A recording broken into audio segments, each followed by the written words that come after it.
সরাসরি যুদ্ধে যুক্তরাষ্ট্রের বিরুদ্ধে জয় অসম্ভব, তাই ইরান হাতে নিয়েছে নতুন যুদ্ধ কৌশল এবং তাতে ফলও আসছে। ট্রাম্প বারবার কথা বদলাচ্ছেন, আলোচনা চলছে বলে মন্তব্য করছেন, এমনকি ওয়াশিংটনের অস্ত্র ফুরিয়ে আসছে বলে গুঞ্জনও শোনা যাচ্ছে। এই যুদ্ধে কি যুক্তরাষ্ট্র হারছে? তেহরান যুদ্ধে আসলে নতুন কি কৌশল গ্রহণ করছে জানবো আজকের স্টার এক্সপ্লেইনসে। ট্রাম্প ইরান যুদ্ধের শুরুর দিন জানিয়েছিলেন এই সংঘাত বড়জোর 4 সপ্তাহ চলতে পারে। সেই 4 সপ্তাহ এখন 4 মাস পার হয়েছে। ইরান নতি স্বীকার করেনি। প্রতিনিয়তই ইরান তাদের কৌশল পরিবর্তন করছে। তাদের হিসাবটা সহজ, যুক্তরাষ্ট্রকে আর্থিকভাবে যতটা সম্ভব আঘাত করা, যাতে ওয়াশিংটন বুঝতে পারে এই সংঘাত চালিয়ে যাওয়ার খরচ অনেক বেশি। ওয়াশিংটন ইনস্টিটিউটের বিশ্লেষক মাইকেল নাইটসের ভাষায় ইরানের পরিকল্পনা যুক্তরাষ্ট্র বা ইসরায়েলকে সামরিকভাবে আঘাত করার ক্ষমতায় নয়, বরং মধ্যপ্রাচ্য ও বিশ্বের অর্থনীতিকে জিম্মি করে রাখা। যুদ্ধের আগে বিশ্বের ব্যবহৃত তেলের প্রায় 1/5 পরিবাহিত হতো হরমুজ প্রণালী দিয়ে। যুদ্ধ শুরুর পর থেকে প্রণালীটি পুরোপুরি তেহরানের হাতে, কিন্তু তেহরানের নজর বাব আল মান্দেবের দিকে।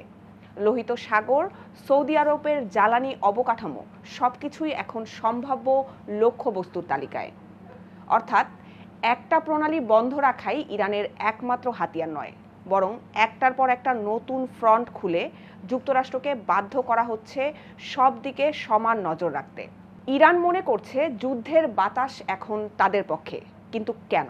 রয়টার্স বলছে তেহরানের এই আত্মবিশ্বাসের পেছনে আছে একটা রাজনৈতিক হিসাব। ইরানের বিপ্লবী গার্ডের কমান্ডাররা মনে করেন নভেম্বরে আমেরিকায় মধ্যবর্তী নির্বাচন। সেই সময়ে প্রেসিডেন্ট ট্রাম্প মধ্যপ্রাচ্য যুদ্ধে বাজেভাবে আটকে থাকতে চাইবে না। তাই যুদ্ধ যত লম্বা হবে ট্রাম্প ততই বেশি ছাড় দিতে বাধ্য হবেন, এমনটাই তেহরানের হিসাব। রয়টার্স জানিয়েছে ইরানের ভাষ্য অতীতে নমনীয়তা দেখিয়ে লাভ হয়নি, বরং তাতে ওয়াশিংটনের থেকে চাপ বেড়েছে। তাই ইরান চায় এবার তারা চাপ তৈরি করবে, তারপর আলোচনায় বসতে চায়।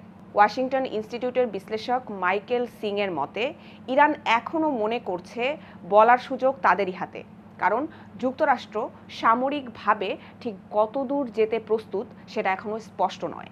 আর এখানেই ইরানের কৌশল সফল হওয়ার লক্ষণ স্পষ্ট হচ্ছে। মধ্যপ্রাচ্য ও বিশ্বের বিভিন্ন দেশ এখন ইরানকে সরাসরি মোকাবিলা করতে চায় না। তারা বেশি মনোযোগ দিচ্ছে নিজেদের বাণিজ্য পথ আর জ্বালানি অবকাঠামো রক্ষায়। সৌদি নেতৃত্বে গঠিত এক সামুদ্রিক জোট এর বড় উদাহরণ, যেখানে বাংলাদেশও যোগ দিয়েছে।